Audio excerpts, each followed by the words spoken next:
حضرت بایزید بستامی کہتے ہیں میں نے حق معاف کروا لیا اپنی ماں سے کہ ماں تیرے حق ادا کروں یا اللہ کے حق ادا کروں، تو مجھے اپنے حق معاف کر دے، میں اللہ سے اپنے حق معاف کروا لیتا ہوں، اپنی اللہ کو راضی کر لیتا ہوں۔ جنگلوں میں گھومتے رہے، 12 سال بیت گئے، ایک دن دوبارہ آئے، بستان کی سمت سے گزرے، خیال آیا چلو ماں کو سلام کر جاؤں۔ تہجد کا وقت تھا، رات کا وقت تھا، دروازے پہ کھڑے رہ گئے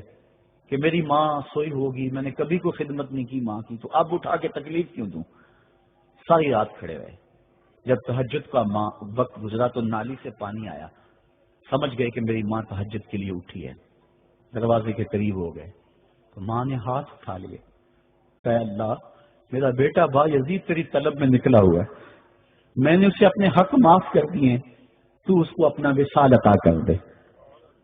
حضرت بایزید دروازہ کھٹکھٹانے لگے اور ماں کے قدموں میں لپٹ گئے اور رو کے کہنے لگے جس رب کو میں جنگلوں میں تلاش کرتا ہوں وہ تو رب میری ماں کے پاس ہے۔ تو ماں کی دعاؤں میں اللہ کی رضا ہے، ماں راضی ہو جائے تو سمجھ لو خدا راضی ہے۔ حکایت میں آتا ہے کہ حضرت بایزید بستامی رحمۃ اللہ علیہ ذکر الہی میں مصروف تھے، اچانک غیب سے آواز آئی کہ اے بایزید سامان کے بت خانے میں چلے جاؤ اور ان کی عید میں لباس سے راہبان پہن کر شامل ہو جاؤ۔ حضرت بایزید کہتے ہیں کہ اسے میں نے شیطان کی شرارت اور وسوسہ سمجھ کر جھٹلا دیا،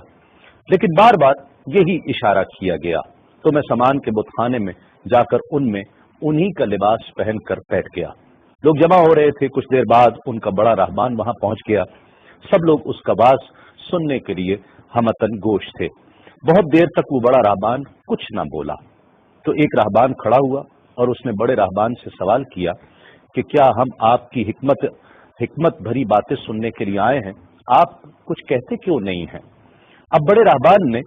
کہا کہ مجھے اس بات کا یقین ہے کہ تم میں لباس سے رہبان میں ہی ایک مسلمان موجود ہے اور وہ تمہارے مذہب کا امتحان لینے یہاں آیا ہے۔ لوگوں نے کہا کہ علی جاں آپ اشارہ فرمائیں وہ کون ہے تو ہم اسے قتل کر دیں۔ بڑے رہبان نے کہا کہ نہیں، اسے قتل نہ کرو بلکہ ہم علم و حکمت اور دلیل و حجت سے اسے شکست دیں گے۔ پھر رہبان نے اونچی آواز میں کہا اے محمدی یعنی اے مسلمان، تجھے حضرت محمد صلی اللہ علیہ وآلہ وسلم کی قسم ہے تم جہاں بھی ہو کھڑے ہو جاؤ تاکہ ہم سب تمہیں دیکھ سکیں۔ حضرت بایزید فرماتے ہیں کہ میں کھڑا ہو گیا، زبان پر ذکر الہی جاری تھا۔ تب بڑے رہبان نے کہا کہ میں تم سے کچھ سوالات کروں گا، اگر تم نے اس کے جوابات دے دیے تو ہم تیرے تابع ہو جائیں گے، اور اگر تم جوابات دینے سے عاجز ہوئے تو اور جوابات نہ دے سکے تو ہم تجھے قتل کر دیں گے۔ بایزید بستامی نے فرمایا تم سوال کرو، انشاءاللہ میں جوابات دوں گا۔ بڑے رہبان نے سوالات کا آغاز کیا کہ وہ ایک چیز کیا ہے جس جیسی دوسری کوئی نہیں ہے، وہ دو کیا ہیں جن کا تیسرا کوئی نہیں ہے، وہ تین کیا ہے جن کے ساتھ چوتھا کوئی نہیں ہے، وہ چار کیا ہیں جن کے ساتھ پانچواں کوئی نہیں ہے، وہ پانچ کیا ہیں جن کے ساتھ چھٹا کوئی نہیں ہے، وہ چھ کیا ہیں جن کے ساتھ ساتواں کوئی نہیں ہے، وہ سات کیا ہیں جن کا آٹھواں کوئی نہیں ہے، وہ آٹھ کیا ہیں جن کے ساتھ نواں کوئی نہیں ہے، وہ نو کیا ہیں جن کے ساتھ دسواں کوئی نہیں ہے، وہ 10 کیا ہیں جو کامل ہیں، اور 11 کیا ہے، اور 12 کیا ہیں، اور 13 کیا ہیں، اور 14 کیا ہیں جو اللہ سے باتیں کرتے ہیں۔ اور بتلاؤ کہ وہ کیا چیز ہے کہ جو بغیر روح کے دم لیتی ہے، اور وہ قبر کون سی ہے جو صاحب قبر کو لیے پھرتی ہے، اور وہ پانی کون سا ہے جو نہ آسمان سے آیا اور نہ زمین سے نکلا۔ اور بتاؤ وہ چار چیزیں کیا ہیں جو نہ جن ہیں، نہ آدمی، نہ فرشتہ، اور نہ وہ باپ کی پشت سے ہیں اور نہ ماں کے شکم سے ہیں۔ اور بتاؤ کہ سب سے اول زمین پر قتل کس نے کیا، اور بتاؤ التامیہ کیا ہے، اور بتاؤ کہ وہ کون سا درخت ہے جس کی 12 ٹہنیاں ہیں اور ہر ٹہنی میں 30 پتے ہیں اور ہر پتے میں 5 شگوفے ہیں، اور ان میں سے 2 دھوپ کے اندر ہیں اور 3 سائے میں ہیں۔ اور وہ کیا چیز ہے جو بیت الحرام کا حج کرتی ہے مگر اس میں نہ روح ہے اور نہ اس پر حج فرض ہے۔ اور بتاؤ رات کہاں جاتی ہے جب دن نکلتا ہے، اور جب رات ہو جاتی ہے تو دن کہاں چلا جاتا ہے۔ یہ سوالات کر کے رہبان خاموش ہو گیا۔ حضرت بایزید بستامی جو اب تک بڑے سکون اور تأمل کے ساتھ سوال سن رہے تھے، فرمایا سوالات ختم ہوئے یا اور بھی کوئی سوال ہے؟ رہبان نے کہا بس ان سوالات کے جوابات دو۔ حضرت بایزید بستامی فرماتے ہیں کہ اگر میں ان سوالات کے جوابات دے دوں تو کیا رسول اللہ صلی اللہ علیہ وآلہ وسلم پر ایمان لے آؤ گے؟ رہبان نے کہا کہ ہاں، اگر تم ان سوالات کے جوابات دے دو تو ہم سب مسلمان ہو جائیں گے۔ حضرت بایزید بسطامی نے فرمایا تو سنو، وہ ایک کیا ہے جس جیسا دوسرا کوئی نہیں، وہ اللہ رب العزت کی ذات پاک ہے، اور جو دو ہیں تیسرا ان کے ساتھ کوئی نہیں، وہ دن اور رات ہیں، اور جو تین ہیں جن کے ساتھ چوتھا کوئی نہیں، وہ عرش، کرسی اور قلم ہیں، اور جو چار ہیں پانچواں ان کے ساتھ کوئی نہیں، وہ اللہ کی چار کتابیں توریت، زبور، انجیل اور قرآن مجید ہیں، اور جو پانچ ہیں چھٹا ان جیسا کوئی نہیں، وہ مسلمان پر پانچ فرض نمازیں ہیں، اور جو چھ ہیں وہ 6 دن ہیں جن کے لیے ارشاد ہوا وَلَقَدْ خَلَقْنَا السَّمَاوَاتِ وَالْأَرْضِ وَمَا بَيْنَهُمَا فِي 6 أَيَّامٍ، اور 7 جن کے ساتھ 8واں کوئی نہیں، وہ 7 آسمان ہیں، اور جو 8 ہیں جن کے ساتھ 9واں کوئی نہیں،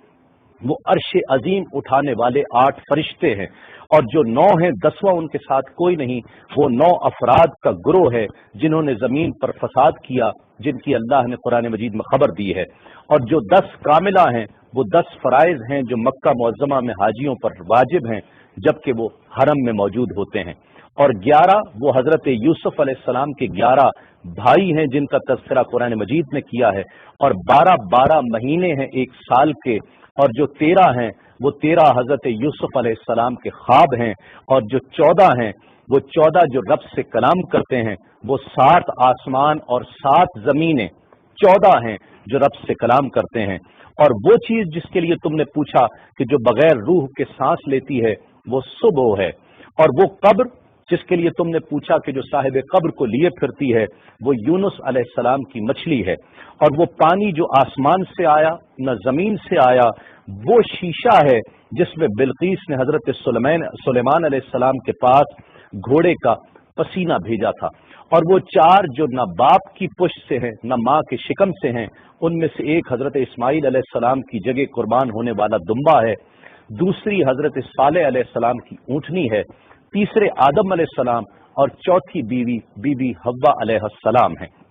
زمین پر پہلا قتل قابیل نے کیا، التامیہ قیامت کا دن ہے جس دن حساب و کتاب ہوگا، اور وہ درخت جس کے لیے تم نے پوچھا کہ جس کی 12 ٹہنیاں، ہر ٹہنی پہ 30 پتے، ہر پتے میں 5 شگوفے ہیں جن میں سے 2 دھوپ میں اور 3 سائے میں ہیں، وہ 1 سال ہے جس کے 12 مہینے ہیں، ہر مہینے میں 30 دن ہیں، 5 شگوفے 5 نمازیں ہیں، اور وہ 2 دھوپ میں ہیں 3 سائے میں ہیں، اور وہ جو چیز جس کے لیے تم نے کہا کہ طواف کرتی ہے کعبے کا، نہ اس میں روح ہے نہ اس پر حج فرض ہے، وہ نوح علیہ السلام کی کشتی ہے، وہ دن اور رات اللہ رب العزت کے علم میں پوشیدہ ہو جاتے ہیں۔ جب حضرت بایزید بسطامی علیہ الرحمہ نے سب سوالات کے جوابات دے دیے تو سب حیران اور ششدر کھڑے تھے۔ بایزید نے فرمایا تم نے مجھ سے اتنے سوالات کیے، میں تم سے ایک سوال کرتا ہوں، بتلاؤ جنت اور آسمان کی کنجی کیا ہے؟ سب کو جیسے سانپ سونگھ گیا، کوئی جواب نہیں ہے۔ کہا کہ ہم جواب دینے سے عاجز ہیں۔ حضرت بایزید رحمت اللہ علیہ فرماتے ہیں کہ میں بتاتا ہوں آسمان اور جنت کی کنجی کیا ہے، خدا کی عزت کی قسم وہ لا الہ الا اللہ محمد الرسول اللہ صلی اللہ علیہ وآلہ وسلم ہے کہ یہ کلمہ پاک آسمانوں کی اور جنت کی کنجی ہے۔ بس آپ کا اتنا بیان کرنا تھا۔ حکایت میں آتا ہے کہ سب کی زبانوں پر کلمہ جاری ہو جاتا ہے، بت توڑ دیے گئے، اور جتنے وہاں پر موجود تھے سب ایمان لے آئے اور دائرہ اسلام میں داخل ہو گئے۔